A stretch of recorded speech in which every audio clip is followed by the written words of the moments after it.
এরপর রিফাতের বাবা বাদী হয়ে হত্যা মামলা করেন, যেখানে সাক্ষী করা হয় রিফাতের স্ত্রী আয়েশা সিদ্দিকা মিন্নিকে।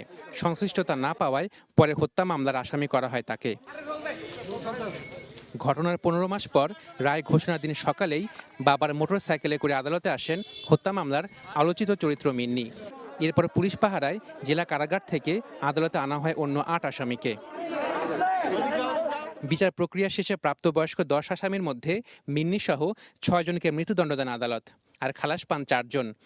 তাদের বিরুদ্ধে অপরাধ সুনির্দিষ্ট সন্দেহাতীতভাবে প্রমাণ করায় তাদেরকে মৃত্যুদণ্ডাদেশ এবং 50,000 টাকা জরিমানা করা হয়েছে। এরকম বিচার যদি আগে 2-1টা হইতো, তাহলে আমার মনে হয় আমার ছেলেটা হারাইয়ে ফেলতাম না। এই মিন্নির কারণে এই 2টা প্রাণ অকালে ঝরে গেছে এবং আরও 24টা পরিবার এখন বর্তমানে ভুগতেছে। রায় ঘোষণার পরপরই মিন্নিকে রেখে চলে যান তার বাবা। এ রায়ে অসন্তুষ্টির কথা জানান তার আইনজীবী।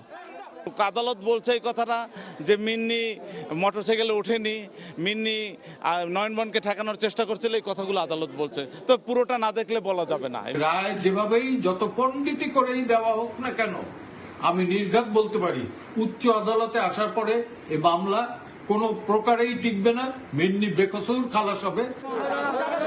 পরে পুলিশ পাহারায় মিন্নি সহ মৃত্যুদণ্ড পাওয়া অন্য 5 আসামিকে পাঠানো হয় কারাগারে।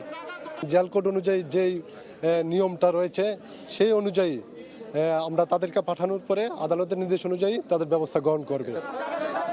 আদালত রায়ে বলেছেন, এই হত্যাকাণ্ড মধ্যযুগীয় বর্বরতাকেও হার মানিয়েছে।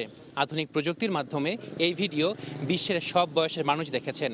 তরুণ প্রজন্ম যাতে বিপথে না যায়, এ কারণে আসামিদের সর্বোচ্চ শাস্তিই প্রাপ্য। আশাকেন প্রিন্স, চ্যানেল 24, বরগুনা।